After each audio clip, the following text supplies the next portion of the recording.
Hola hermanos, bienvenidos nuevamente a este tiempo que tenemos para estudiar la palabra de nuestro Dios. Vamos ahorita a dejar todas las distracciones, todas las cosas que estamos haciendo y vamos a enfocarnos, hermanos, a estudiar. Vamos primeramente a alabar a nuestro Dios con unas alabanzas. Escucha el mensaje de las alabanzas, que Dios toque tu corazón, que pueda preparar tu corazón para escuchar su palabra y pues después pasamos a la enseñanza. Que Dios te bendiga, hermano, bienvenido.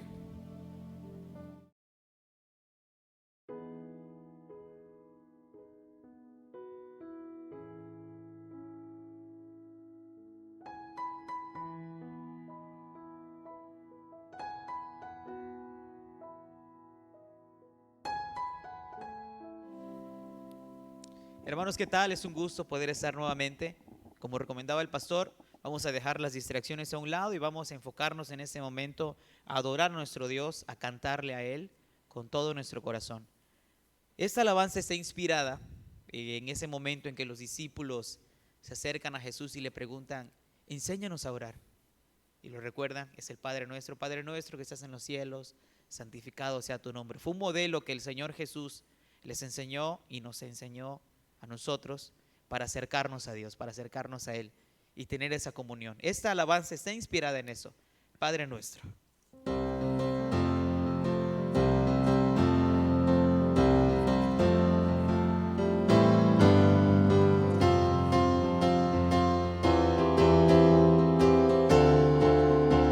Vamos a cantar. Padre nuestro que estás en los cielos, santificado sea tu nombre.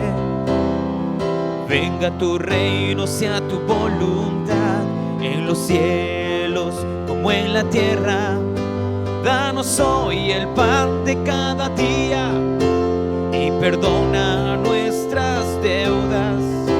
No nos dejes caer en la tentación, mas líbranos de todo mal, porque tuyo es el reino, tuya toda la gloria, tuyo el poder, por todos los siglos, para siempre.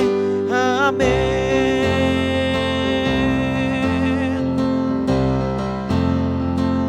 Una vez más. Padre nuestro que estás en los cielos, santificado sea tu nombre. Venga tu reino, sea tu voluntad, en los cielos como en la tierra. Danos hoy el pan de cada día y perdona nuestras deudas. No nos dejes caer en la tentación, mas líbranos de todo mal. ¿Por qué? Porque tuyo es el reino, tuya toda la gloria, tuyo el poder, por todos los siglos, para siempre. Porque tuyo es el reino, tuya toda la gloria, tuyo el poder, por todos los siglos, para siempre. Amén.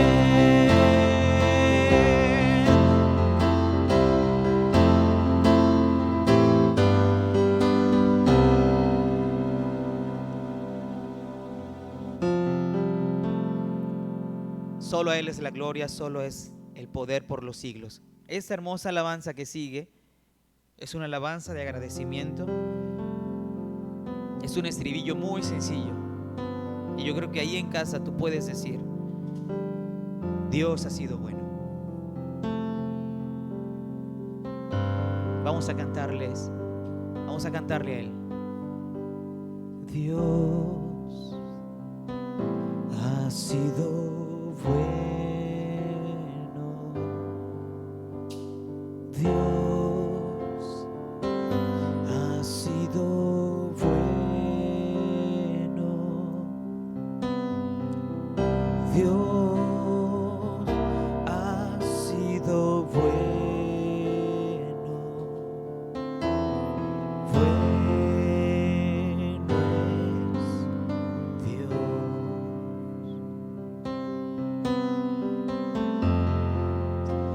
bondad me alcanzó.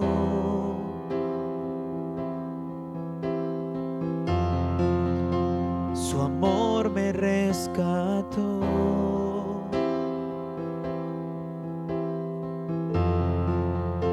Su gracia me salvó. Bueno es Dios.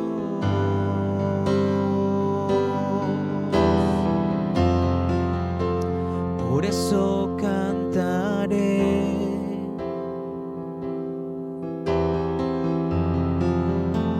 y siempre alabaré.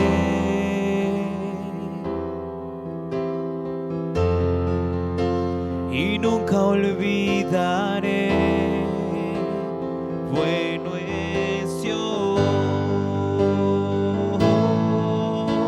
Dios ha sido bueno,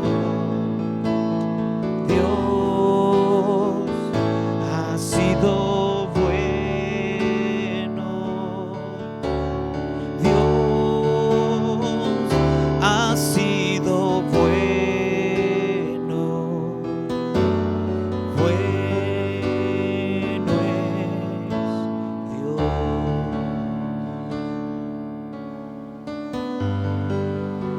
Mis manos alzaré,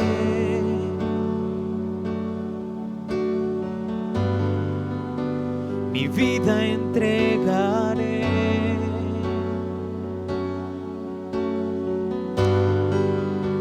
Mi voz levantaré, bueno es Dios,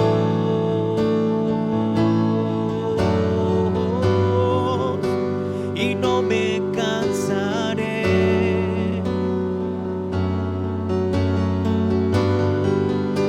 de darle todo a Él.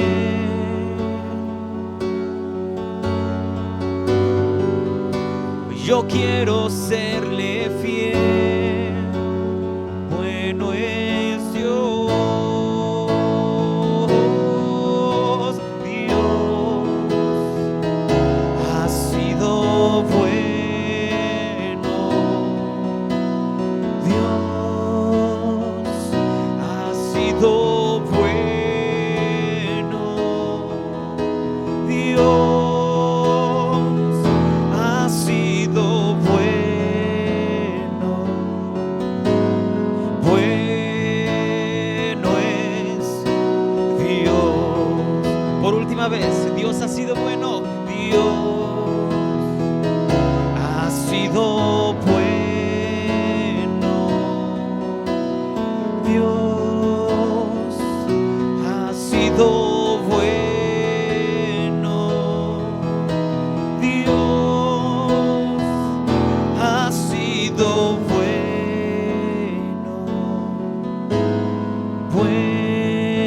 bueno es Dios, bueno es Dios,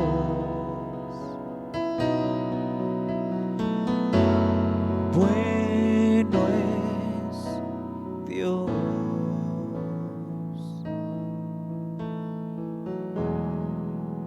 Dios ha sido bueno. Amén. Amén.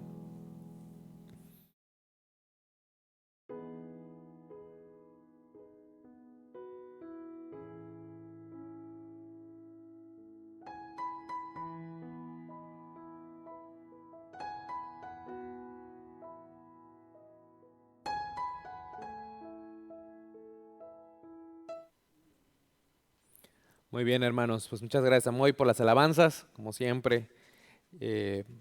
Bendición. Vamos ahorita a hacer una oración, hermanos, para comenzar con la enseñanza del día de hoy.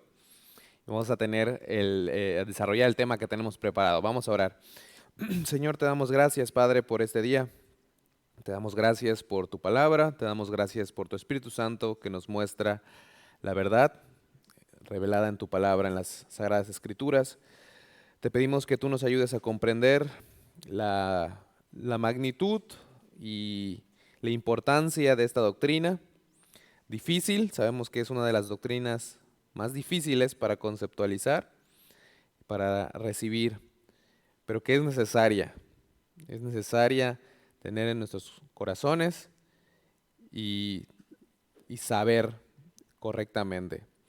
Te pedimos que tú tomes este tiempo en tus manos, que nos ayudes, que nos bendigas, en nombre de Jesucristo, nuestro Señor y Salvador. Amén. Muy bien, hermanos, pues nuevamente bienvenidos. Es un gusto estar como cada miércoles aquí en esta transmisión. Y hoy vamos a hablar acerca de un tema que es algo, pues es algo difícil, ¿verdad? Que no se habla mucho en el día de hoy, porque es una doctrina difícil, pero es una doctrina correcta y es una doctrina bíblica. Vamos a hablar de la existencia, vamos a hablar de la realidad del infierno, de este lugar que nos describe la palabra de Dios y qué es lo que dice la palabra de Dios acerca de esta doctrina. Ahora, sabemos que de las muchas doctrinas de la Biblia, sin duda, pues la doctrina del infierno es la primera que el incrédulo niega, ¿verdad? Y que el creyente débil cuestiona. Entonces, es muy importante tener una base sólida bíblica de lo que es esta doctrina. Y yo comentaba a los hermanos en Mérida Sur que cuando tocamos este tema, que por años, ¿verdad? Hemos estado predicando la palabra de Dios y se toca indirectamente, de forma indirecta, la doctrina del infierno. Se menciona, ¿verdad? No es algo que nunca se menciona ni se diga, pero no, al menos yo personalmente nunca había hecho una predicación, ¿no? Específica, exclusiva del tema. Este, entonces, vamos a ver que necesitamos tener un entendimiento correcto bíblico de esta doctrina, ¿ok? A manera de introducción, pues hay muchos grupos o hay muchas personas que niegan la realidad del infierno de varias formas, ¿verdad? Primero podemos notar por el racionalismo, pues las personas que es la postura del materialismo, del ateísmo, aún de los agnósticos, ¿verdad? Personas que dudan de lo que solamente o que ponen en duda lo sobrenatural y que no creen más en las cosas que solamente podemos ver y tocar. Pues el argumento tiene, o estos argumentos dan muchas vueltas y dan diferentes razones, pero todos los podemos resumir en algo muy sencillo, que dice más o menos así. Pues no hay Dios y por lo tanto no puede haber infierno, ¿no? Ese es, a fin de cuentas, el axioma, ¿no? Normalmente se cubre con el manto de la ciencia, ¿verdad? Ese es un grupo de personas. Otro grupo de personas tratan de negar la realidad del infierno con la burla, ¿verdad? Eh, Se pueden decir muchas frases y eso es la actitud que toman muchas personas cuando dicen frases como puede que haya un Dios, pero pues es tonto pensar que hay un lugar como el infierno, ¿verdad? Eh, o algunas más como si voy al infierno, voy a disfrutar con mis amigos, vamos a hacer una fiesta ahí, ¿no? El diablo va a estar ahí con nosotros y es nuestro cuate y vamos a jugar todos juntos y va a ser el lugar más divertido del mundo. Y esto se ha reflejado en comediantes, en diferentes personas, ¿no? En artistas y es otra actitud, pues para negar la realidad del infierno, ¿no? Vemos también en la religión, en las diferentes religiones, cómo esta doctrina se reinterpreta, ¿verdad? De acuerdo con los escritos particulares, revelaciones u otras cosas, otras fuentes. Y te voy a mencionar solamente algunos, ¿verdad? Por ejemplo, en la ciencia cristiana, el infierno es interpretado como un error de la mente mortal, o sea, es un pensamiento falso, ¿verdad? Los testigos de Jehová niegan la realidad del infierno, dicen que los malvados, los injustos, van a ser aniquilados, destruidos completamente. Los mormones creen en un infierno temporal, pero después pues, serán salvados. Los adventistas dicen que tiene que haber una eliminación total de la maldad, ¿verdad? Para tener un universo limpio, también creen en la aniquilación. Los universalistas creen que pues al final nadie se va a ir al infierno, o sea, todos vamos a ser salvos al final. Y así es como, sin darnos cuenta, mucha gente piensa eso, ¿verdad? Las religiones orientales no creen en la realidad del infierno, sino creen en la reencarnación, una vida después de esta vida y después de esta vida, donde el alma va pasando por un proceso de purificación y de equilibrio hasta pues llegar a la inexistencia. El liberalismo dice que hay un Dios, pero es un Dios de amor y por tanto no mandaría y no podría mandar a nadie al infierno, y etcétera, etcétera, etcétera, etcétera. Podemos hablar toda la mañana de las diferentes posturas, toda la mañana, toda la noche, todo el día de las diferentes posturas de los diferentes grupos que niegan la realidad del infierno.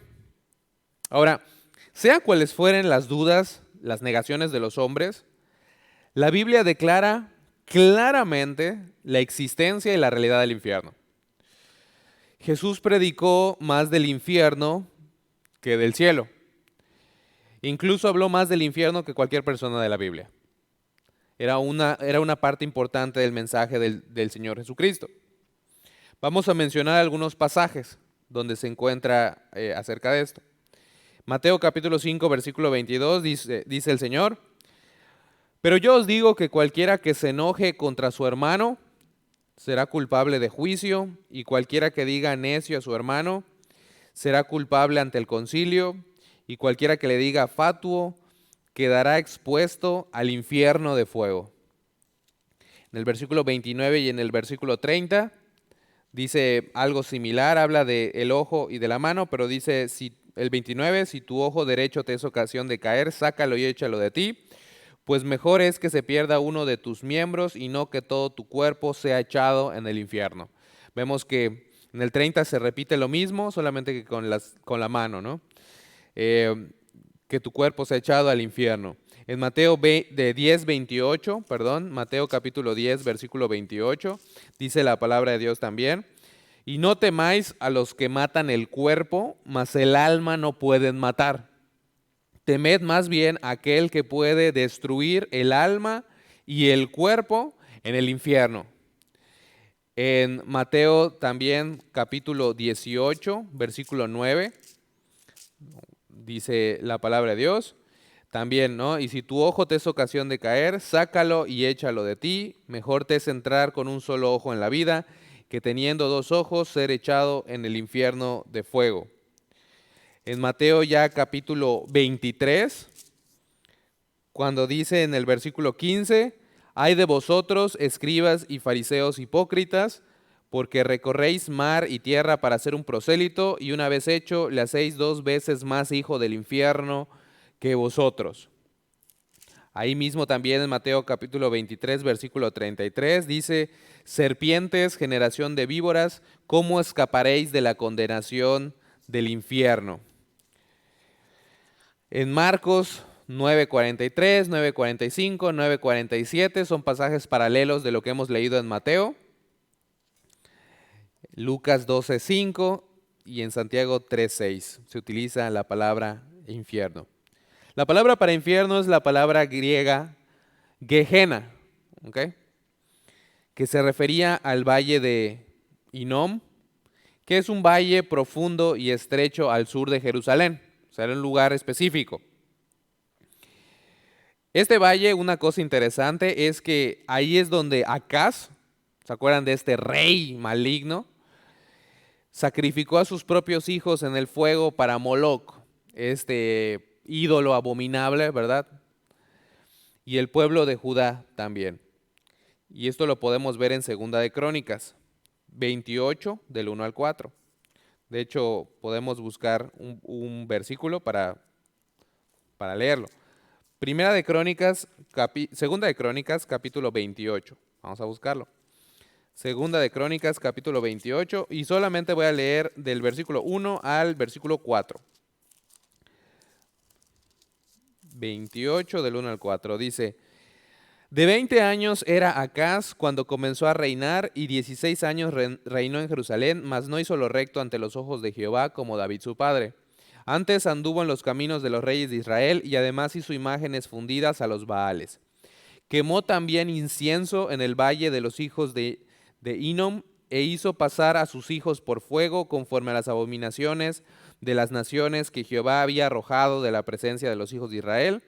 Asimismo sacrificó y quemó incienso en los lugares altos, en los collados y debajo de todo árbol frondoso. Vemos en Jeremías que el pueblo de Judá ya estaba haciendo también esa práctica. Y en la época de Jesús, el basurero municipal estaba ahí. Pues antes no habían esas recolectores de basura, ¿verdad? No teníamos, como ahorita tenemos nuestros camiones de basura, sino que la basura se quemaba, ¿verdad? Es una práctica que lo podemos ver hasta incluso hoy en los pueblos, ¿no? Como algunas personas queman su basura. De hecho, habían algunas máquinas, algunas cosas incineradores, donde ponías ahí la basura o pones ahí la basura y ahí se quema, ¿no? Entonces, otra cosa interesante es de que la lucha entre los judíos y los romanos terminó aquí en el año 70 después de Cristo y hasta 600,000 cuerpos de judíos muertos en la defensa de Jerusalén en contra de los romanos fueron llevados por la puerta del estercolero para ser enterrados en Tofet, que Tofet es una parte de este valle. Se describe como un lugar de suciedad, de aflicción, de fuego, de humo, de dolor, de desolación y de muerte. Y esta es la palabra que el Espíritu Santo escogió para describir el destino final de los no salvos. ¿Okay? ¿En dónde se encuentra este lugar? Cuando hablamos del infierno nos referimos, o sin darnos cuenta nos referimos a dos lugares, ¿verdad?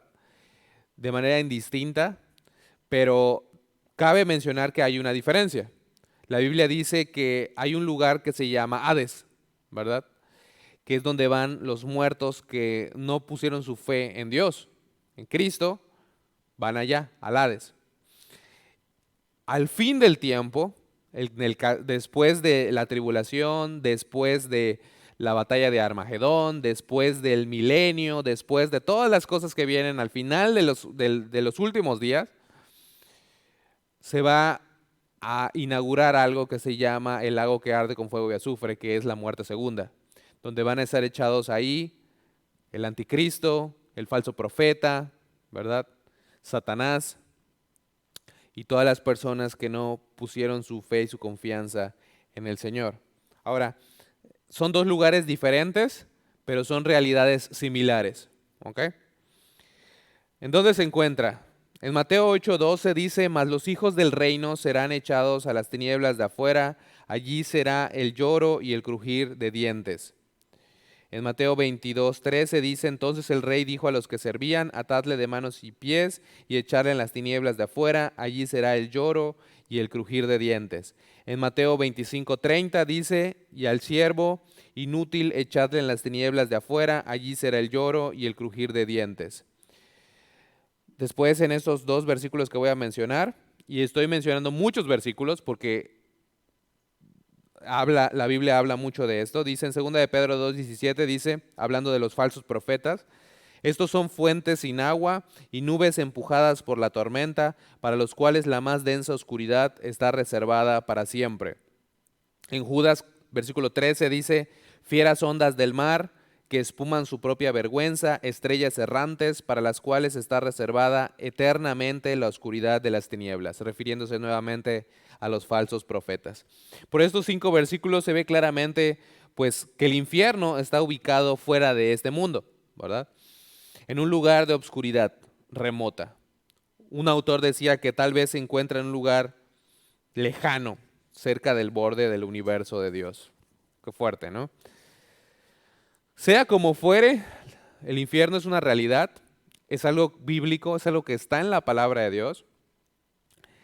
Y vamos a ver la enseñanza del Señor Jesucristo. Yo sé que esto, hermano, muchas veces hay predicaciones que son para exhortarte, que son para que te sientas bien. Yo sé que todo lo que te estoy diciendo te puede causar un poquito de depresión después de todo lo que vamos a ver. O sea, y te voy a decir algo, yo en mi propia vida, yo considero que el infierno es una de las doctrinas más difíciles de comprender y más difíciles de aceptar, pero yo sé que es así por la propia pecaminosidad que tenemos. O sea, yo sé que es por eso. Ahora, eso no deja de ser difícil y no deja de ser tampoco, o no exenta o no quita el derecho de hacernos preguntas y de por qué existe esto. Y vamos a tocar un poquito más adelante todo eso. Yo no tengo todas las respuestas, yo no soy Dios, pero quiero tocar qué es lo que dice la palabra. Y quiero que veamos que por nuestra sociedad actual se va a tratar de negar esa realidad. Y de hecho, si tú piensas o si tú crees en una doctrina semejante, vas a ser ridiculizado, vas a ser censurado, vas a ser acusado de mente cerrada, de primitivo, de una persona tonta, de una persona no inteligente, de una persona adoctrinada o cualquier cosa. Pero sin duda no podemos negar que la doctrina del infierno está claramente expresada en la palabra de Dios. Yo creo en la doctrina del infierno porque es lo que veo en la palabra, es lo que enseña la Biblia y es lo que enseña Cristo. Ahora, si Cristo predicó tanto de esto, nosotros debemos de tener una idea clara de lo que es y cómo es. A lo que nos lleva al siguiente punto. Ya vimos algunas cosas y de la realidad del infierno y esta un poco de la introducción, pero vamos a ver cómo es. ¿Cómo es el infierno? Y eso se revela en una parábola, que muchos dicen es una parábola, es una historia. Yo creo que es una historia real, pero si es una parábola, no cambia en ningún sentido el significado de lo que vamos a ver. En Lucas capítulo 16. Y esa es la historia eh, del hombre rico, ¿verdad? Y de Lázaro. Y aquí el Señor Jesucristo está contando esta historia y mira lo que está diciendo. Vamos a ver del 19, ahí voy a leer hasta el versículo 26, al principio. Dice, había un hombre rico que se vestía de púrpura y de lino fino y hacía cada día banquete con esplendidez. Había también un mendigo llamado Lázaro que estaba echado a la puerta de aquel, lleno de llagas, y ansiaba saciarse de las migajas que caían de la mesa del rico, y aun los perros venían y le lamían las llagas. Aconteció que murió el mendigo y fue llevado por los ángeles al seno de Abraham, y murió también el rico y fue sepultado. Y en el Hades alzó sus ojos, estando en tormentos, y vio de lejos a Abraham y a Lázaro en su seno. Entonces él, dando voces, dijo, Padre Abraham, ten misericordia de mí y envía a Lázaro para que moje la punta de su dedo en agua y refresque mi lengua, porque estoy atormentado en esta llama. Pero Abraham le dijo, Hijo, acuérdate que recibiste tus bienes en tu vida y Lázaro también males, pero ahora éste es consolado aquí y tú atormentado. Además de todo esto, una gran cima está puesta entre nosotros y vosotros, de manera que los que quisieren pasar de aquí a vosotros no pueden, ni de allá pasar acá. Entonces podemos ver algunas cosas importantes en esta historia, ¿verdad? La primera cosa que podemos ver que, bueno, dice es en el versículo 23, y en el Hades alzó sus ojos estando en tormentos, ¿verdad? Es un lugar, el infierno es un lugar de fuego inextinguible, ¿ok? En Mateo capítulo 3, versículo 12, mira lo que dice la palabra de Dios. Mateo capítulo 3, versículo 12, dice, y esta es la predicación de Juan el Bautista, él estaba dando testimonio de esto, y dice, su aventador está en su mano y limpiará su era y recogerá su trigo en el granero y quemará la paja en fuego que nunca se apagará.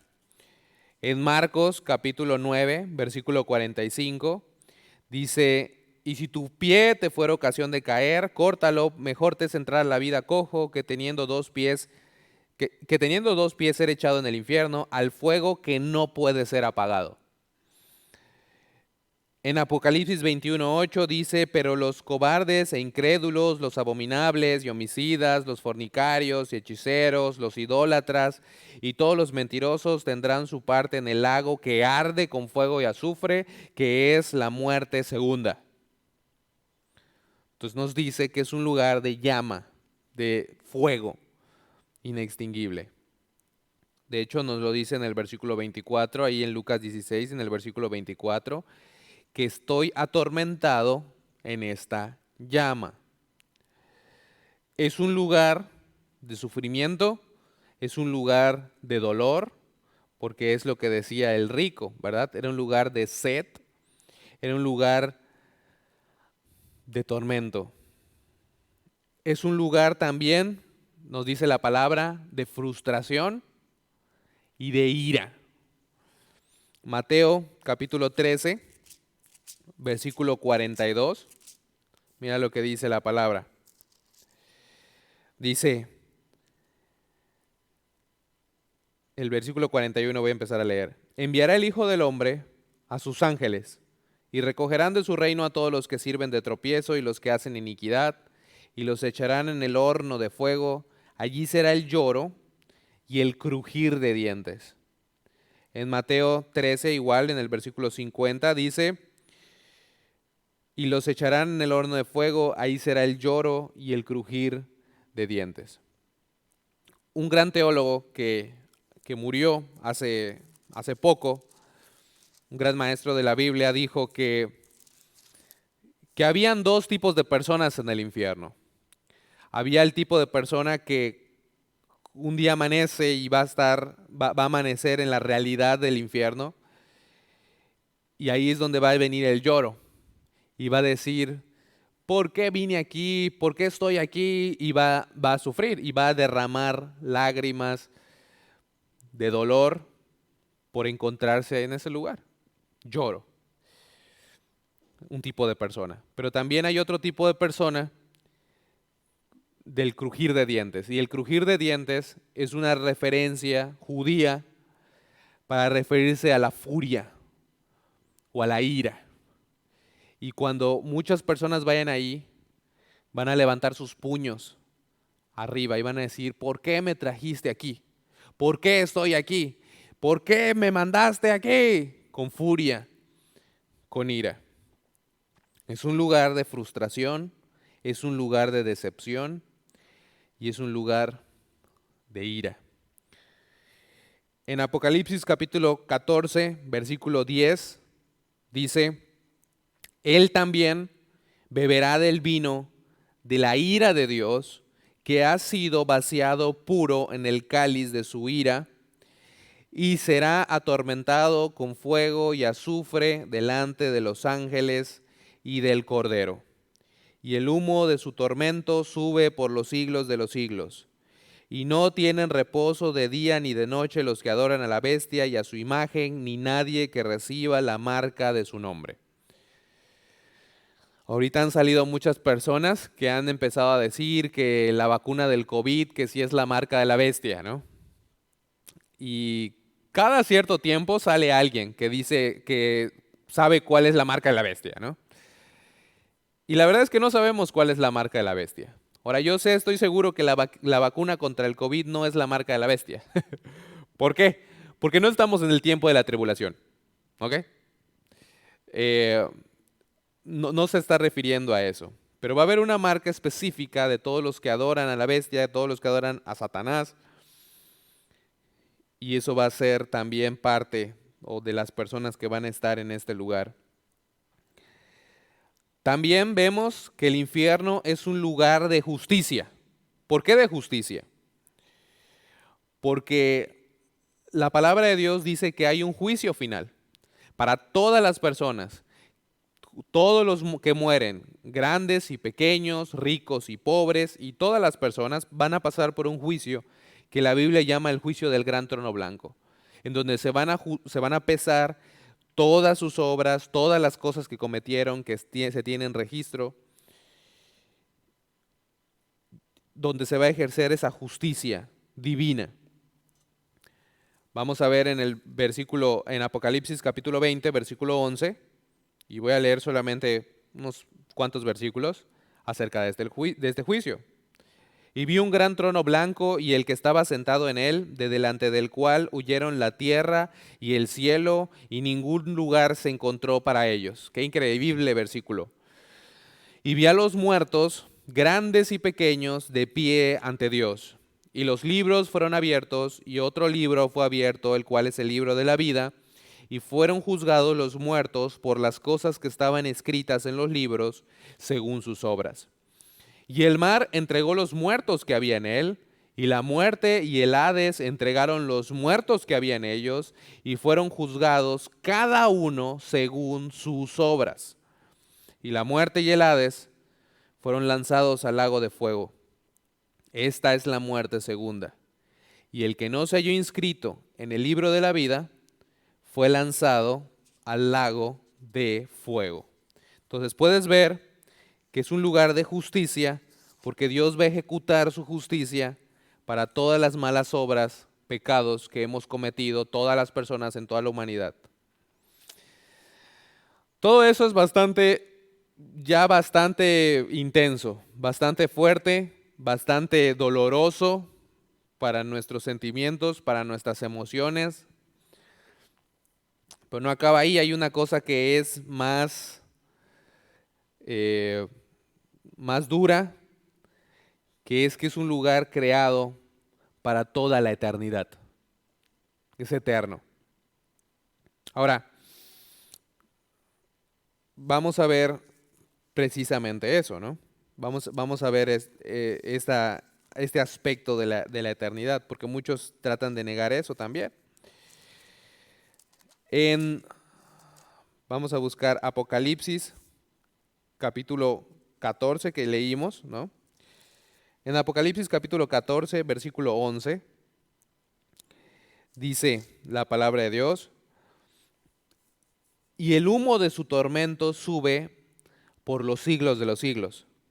Y no tienen reposo de día ni de noche los que adoran a la bestia y a su imagen, ni nadie que reciba la marca de su nombre.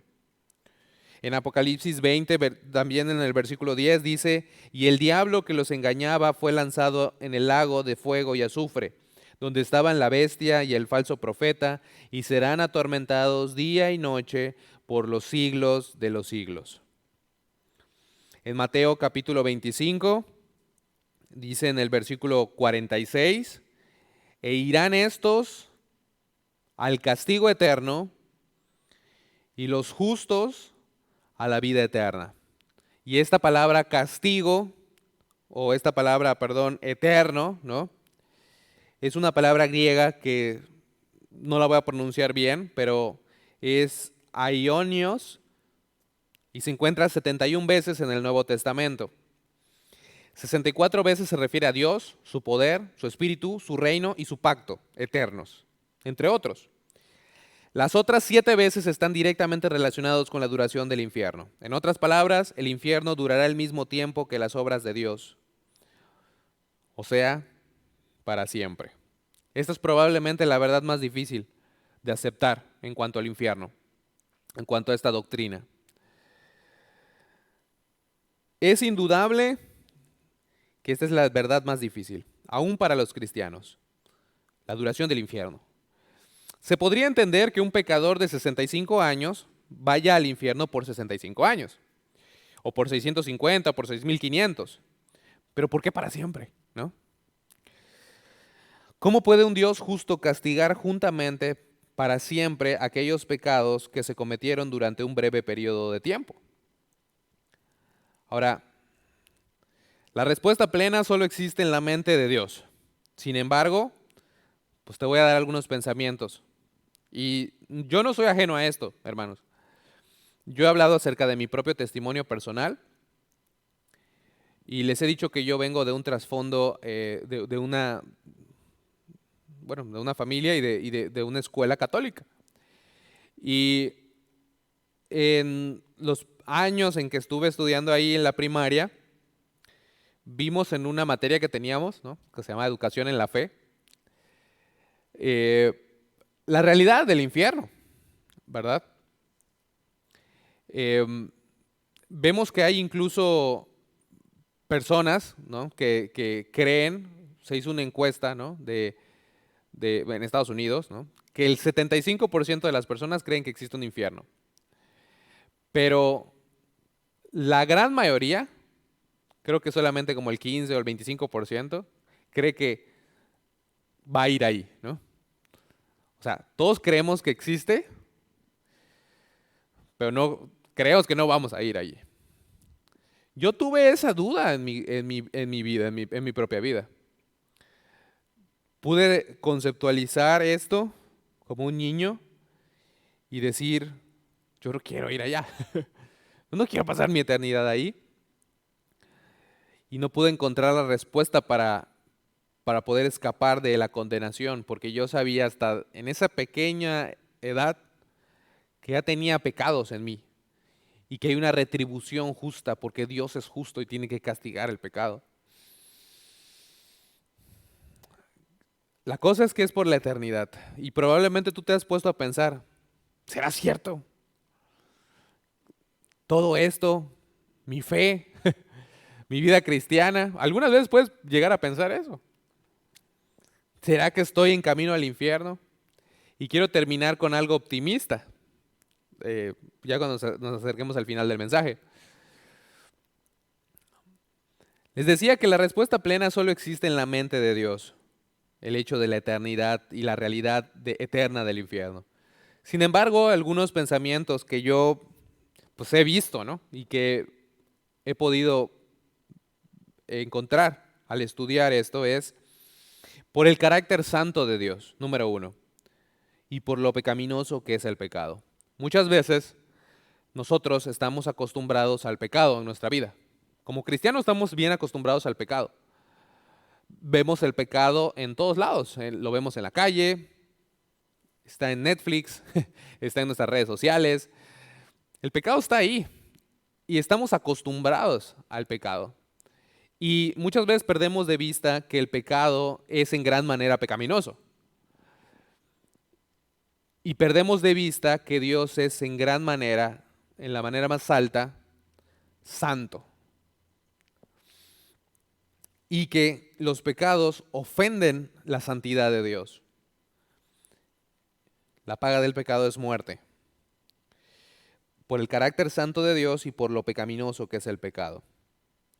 Número dos, porque es un lugar creado para la eternidad. Y porque es eterno, ¿no? Porque es eterno, más que nada. Porque pecamos también contra la persona con la dignidad más alta, como Dios, ¿no? Si tú ves, si tú eh, vas a la calle y tú golpeas a alguien, ¿no? Y está un policía ahí, pues vas a ser acreedor de una sanción. Si tú golpeas al presidente, ¿verdad? Yo no voy a hablar de partidos aquí, pero si tú golpeas al presidente, la sanción va a ser más severa. Pero si tú golpeas a la persona con la más alta dignidad, Dios mismo, pues entonces el castigo debe de ser el más severo también. Otra tercera idea, que la duración del pecado no determina el castigo por ese pecado. Si tú matas a alguien con una pistola, vas a tardar 2 segundos en matarlo, pero vas a pasar probablemente toda tu vida en la cárcel. Entonces no podemos equiparar tiempo pecando o el pecado cometido con el castigo por este pecado.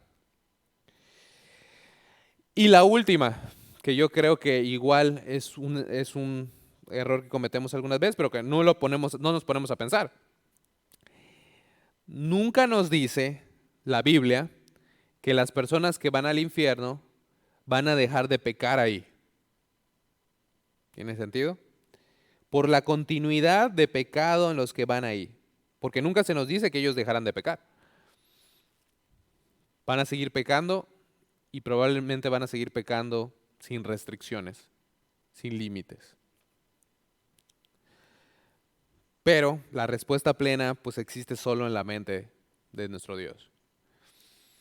Ahora, ¿hay diferentes grados de castigo? Sí los hay, ¿verdad? Muchas veces cuando pensamos en esto, probablemente se nos viene a la mente la Divina Comedia de Dante, ¿no? o el infierno de Dante, con todos sus niveles, pero la Biblia no nos dice que eso es ficción, pero la Biblia sí nos dice que hay diferentes grados de castigo, como hay diferentes recompensas. Ahora, hay aproximadamente 25 pasajes donde se muestran los diferentes grados de castigo. Ahora, no voy a pasar mi tiempo hablando de eso, pero voy a mencionar solamente algunos. Y algunos están en Mateo capítulo 11, versículo 20 al 24. Dice el Señor Jesucristo en el versículo 21, ay de ti, Corazín, ay de ti, Betsaida, porque si en Tiro y en Sidón se hubieran hecho los milagros que han sido hechos en vosotras, tiempo ha que se hubieran arrepentido en cilicio y en ceniza. Por tanto os digo que en el día del juicio será más tolerable el castigo para Tiro y para Sidón que para vosotras. Versículo 23. Y tú, Capernaum, que eres levantada hasta el cielo, hasta el Hades serás abatida, porque si en Sodoma se hubieran hecho los milagros que han sido hechos en ti, habría permanecido hasta el día de hoy.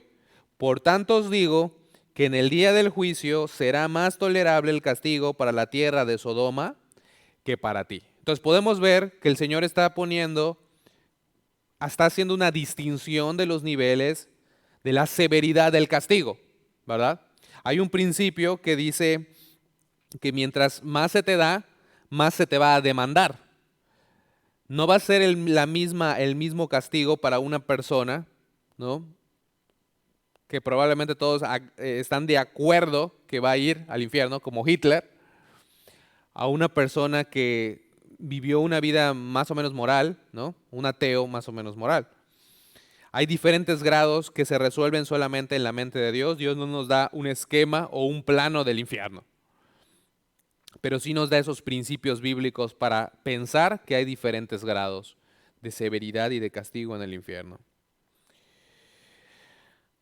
Y así hay varios, ¿verdad? Entonces, pero quiero utilizar mi tiempo para terminar de ver la historia en Lucas, capítulo 16. En Lucas, capítulo 16. Y vamos a ver el final de esta historia, en el versículo 27. Dice el 27, entonces le dijo, este hombre rico, te ruego pues, Padre, que le envíes a la casa de mi padre, porque tengo 5 hermanos, para que les testifique a fin de que no vengan ellos también a este lugar de tormento. Y Abraham le dijo, a Moisés y a los profetas tienen, óiganlos. Él entonces dijo, no, padre Abraham, pero si alguno fuera ellos de entre los muertos, se arrepentirán.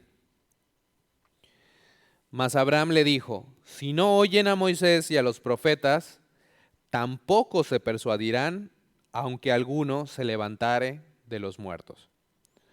Entonces, algo que vemos aquí, que es sumamente importante, es que en el infierno este hombre rico quería que sus hermanos conocieran la verdad, ¿verdad? Quería que de alguna forma Abraham dejara ir a Lázaro para que pudiera testificarles y pudieran conocer de Dios y no ir a ese lugar. Algo interesante es que el hombre rico no pidió salir de ese lugar. No sabemos por qué, pero le dijo, solo pidió que se le quitara un poco el dolor que estaba sintiendo, pero no quería salir. Pero lo que sí dijo es, bueno, no sé si quería salir o no, pero no expresó que quería salir, sino empezó a pensar en las personas que estaban vivas y dijo, envía a Lázaro para que les testifique. Y la respuesta de Abraham pues es dura, pero es una exhortación para nosotros el día de hoy. Cuando le dijo, tienen las escrituras, tienen la palabra de Dios, tienen a Moisés, tienen a los profetas, que los escuchen. El rico dijo, no van a escuchar. No van a querer oír de la Biblia, no van a querer escuchar la palabra de Dios. Pero si alguien se levanta de los muertos, van a creer. Y Abraham le dijo, si no escuchan la palabra de Dios, si no ponen su confianza en la palabra de Dios y lo que dice la palabra de Dios, no van a creer, incluso si alguien se levanta de los muertos. Y el testimonio más impactante de eso es con el Señor, Jesucristo. ¿Por qué? Porque Él les vino a anunciar las palabras de Dios y no lo escucharon. Y aun cuando resucitó, no hicieron caso del testimonio. Aún sus enemigos negaron esa gran realidad por la dureza del corazón. Qué terrible tener esa dureza que te impide eh, escuchar la palabra de Dios. En en Mateo capítulo 7, versículo 13, dice: entrad por la puerta estrecha, porque ancha es la puerta y espacioso el camino que lleva a la perdición, y muchos son los que entran por ella, porque estrecha es la puerta y angosto el camino que lleva a la vida, y pocos son los que la hallan. La puerta estrecha, el camino estrecho, el Señor Jesucristo. En Lucas 13, versículo 23, mira esta pregunta. Y alguien le dijo: Señor, ¿son pocos los que se salvan? Y él les dijo: esforzaos a entrar por la puerta angosta, porque os digo que muchos procurarán entrar y no podrán. Después que el padre de familia se haya levantado y cerrado la puerta, y estando fuera empecéis a llamar la puerta diciendo: Señor, Señor, ábrenos. Él respondiendo os dirá: no sé de dónde sois. Entonces comenzaréis a decir: delante de ti hemos comido y bebido, y en nuestras plazas enseñaste. Pero os dirá: os digo que no sé de dónde sois, apartaos de mí todos vosotros, hacedores de maldad. Allí será el llanto y el crujir de dientes, cuando veáis a Abraham, a Isaac, a Jacob y a todos los profetas en el reino de Dios, y vosotros estéis excluidos, porque vendrán del oriente y del occidente, del norte y del sur, y se sentarán a la mesa en el reino de Dios. Y he aquí hay postreros que serán primeros, y primeros que serán postreros. Les comentaba del testimonio personal que yo tuve lidiando con esto del infierno. Y no pude obtener una respuesta satisfactoria fuera de la obra del Señor y el Evangelio del Señor Jesucristo. Solamente Cristo puede darte esa justicia, porque lo que Él hizo en la cruz fue que Él cargó todos los pecados y recibió la justa ira de Dios, el castigo que nosotros merecíamos, para que nosotros seamos justificados por la fe en Él. Tú puedes decir que Dios es un Dios de ira o es un Dios muy severo, pero Dios no nos dejó ahí. De hecho, te voy a decir algo, hermano. Si Dios nos hubiera mandado a todos al infierno, hubiera sido perfectamente justo, porque todos pecamos. Pero Dios, en su misericordia, en su amor, envió a su Hijo. Gloria a Dios por eso, ¿verdad? Envió a su Hijo para darnos vida eterna, para sufrir el castigo que nosotros merecíamos, de tal forma que si tú te arrepientes, si tú pones tu confianza en Él, tienes vida eterna. Es un regalo, el regalo más grande de todo el universo, la salvación. Yo recibí al Señor un día y pude sentir cómo ese peso cayó de mí. Y pude experimentar esa sensación, esa emoción dulce de decir: soy perdonado, soy libre. Y tú también puedes, si no lo has hecho. Quiero terminar con algo optimista, con algo que nos ayuda a verlo, ayuda a ver las cosas ya después de haber visto toda esta gran doctrina. Porque el objetivo de este mensaje son dos. Ay, hermano, ¿por qué estás predicando de algo así? Tan feo, ¿no? Tan feo. Bueno, número uno, porque está en la palabra de Dios y es bíblico. Pero tengo dos objetivos. Tenía dos objetivos con este mensaje. Número uno es, si tú no conoces a Cristo, ven a Cristo. Solamente Él puede librarte de la condenación eterna. Si tú ya conoces, número dos, si tú ya conoces a Cristo, para que estés más agradecido con la salvación y la provisión y el amor y la salvación de Cristo que tienes en tu corazón y en tu vida. Porque a la luz de todo lo que hemos visto, esos versículos ya suenan un poquito diferente. Voy a terminar con ellos. Primera de Tesalonicenses 5:9. Porque no nos ha puesto Dios para ira, sino para alcanzar salvación por medio de nuestro Señor Jesucristo. Juan capítulo 3, versículo 18. El que en Él cree no es condenado, pero el que no cree ya ha sido condenado, porque no ha creído en el nombre del unigénito Hijo de Dios. Juan capítulo 5, versículo 24. De cierto os digo, el que oye mi palabra y cree al que me envió, dijo Cristo, tiene vida eterna y no vendrá a condenación, mas ha pasado de muerte a vida. Romanos 8:1. Ahora pues, ninguna condenación hay para los que están en Cristo Jesús, los que no andan conforme a la carne, sino conforme al Espíritu. Y así pudiéramos continuar con versículos. La cosa que dice la Biblia claramente es, si tú vas a Cristo, eres libre de ese castigo. Entonces, ¿qué debemos hacer como cristianos viendo esta transmisión? Número uno, estar agradecido con el Señor porque nos ha librado de la condena. Hay mucha gente que trata de abaratar el Evangelio y dice, no, es que Cristo te salvó de ser pobre, Cristo te salvó de ser, de tener una enfermedad, Cristo te salvó de ciertas cosas, ¿verdad? Bueno, la Biblia dice que no.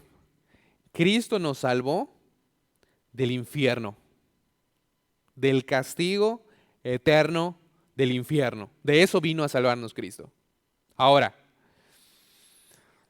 sé agradecido con ello y no creas en esas mentiras. Número uno. Número dos, ora por las personas que no saben eso, que están en tu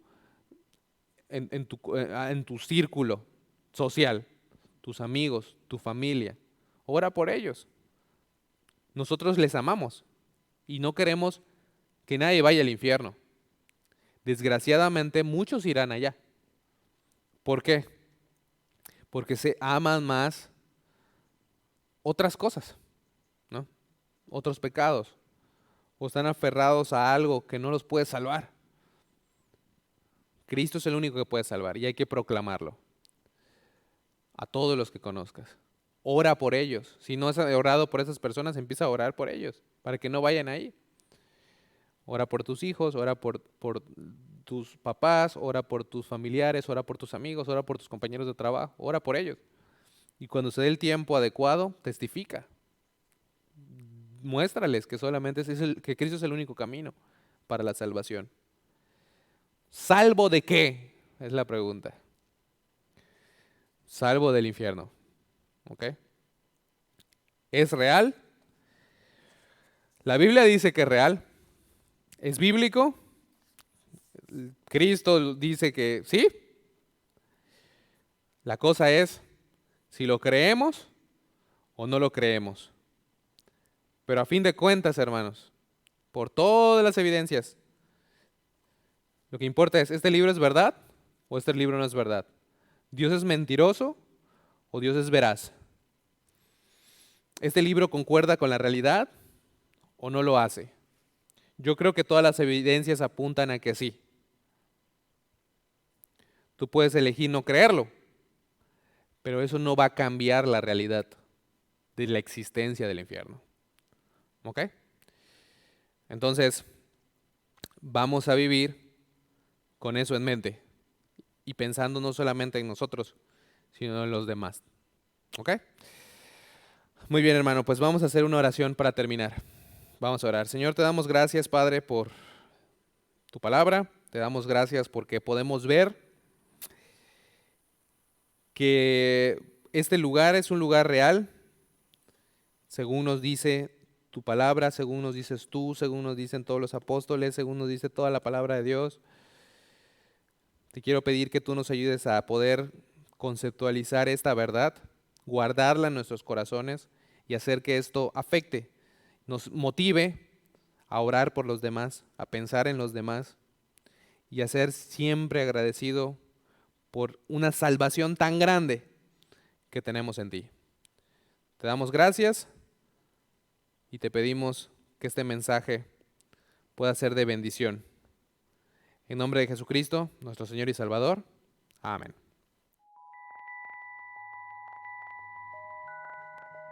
Tú sabes que la Biblia dice que salvación es gratis, que Dios nos dio salvación como una dádiva o regalo. En Romanos 3:23 dice que todos pecaron y están destituidos de la gloria de Dios, para mostrar que todos tienen un problema. Pero mira, en Romanos 6:23, la paga del pecado es muerte. Todos son pecadores y la paga del pecado es muerte. Cuando checo aquí en Apocalipsis 21:8, dice: pero los cobardes y incrédulos, los abominables y homicidas, los fornicarios y hechiceros, los idólatras y todos los mentirosos tendrán su parte en el lago que arde con fuego y azufre, que es la muerte segunda. Muerte segunda, el infierno, lago que arde con fuego y azufre. La Biblia nos enseña que todos son pecadores y necesitamos un Salvador, y Dios nos dio ese Salvador. Dice aquí en Romanos 6:23, la paga del pecado es muerte, mas la dádiva o regalo o don de Dios es vida eterna en Cristo Jesús Señor nuestro. Recuerda, la paga del pecado es muerte. Mira qué pasó. ¿Cómo puede ser un regalo? Porque Dios dice aquí en Romanos 5:8, mas Dios muestra su amor para con nosotros, en que siendo aún pecadores nosotros, Cristo murió por nosotros. La paga del pecado es muerte, pero Jesucristo pagó esta cuenta para nosotros. Porque Dios nos ama tanto, envió a su Hijo para morir para nosotros.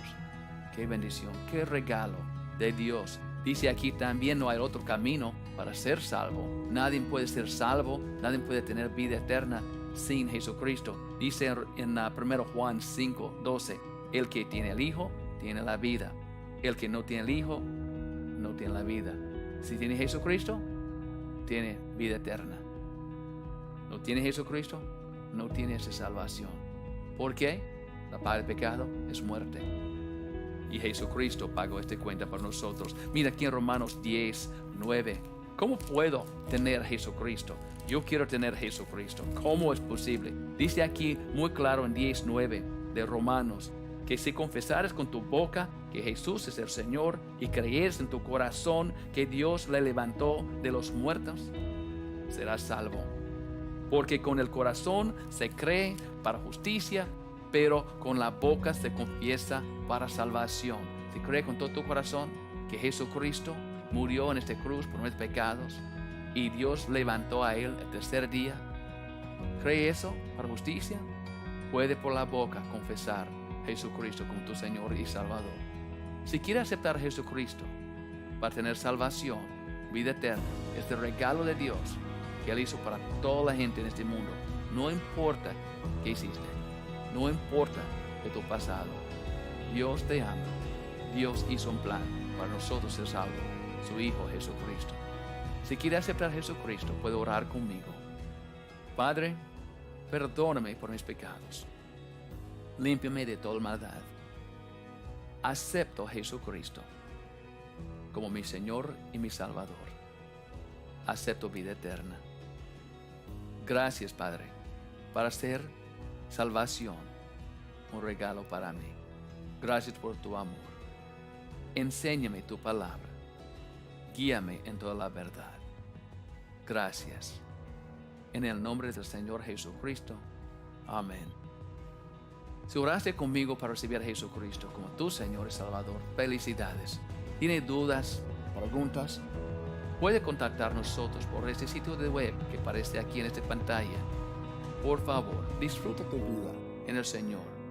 Espero que tiene esta confianza, que tiene Jesucristo y que tiene vida eterna. Felicidades.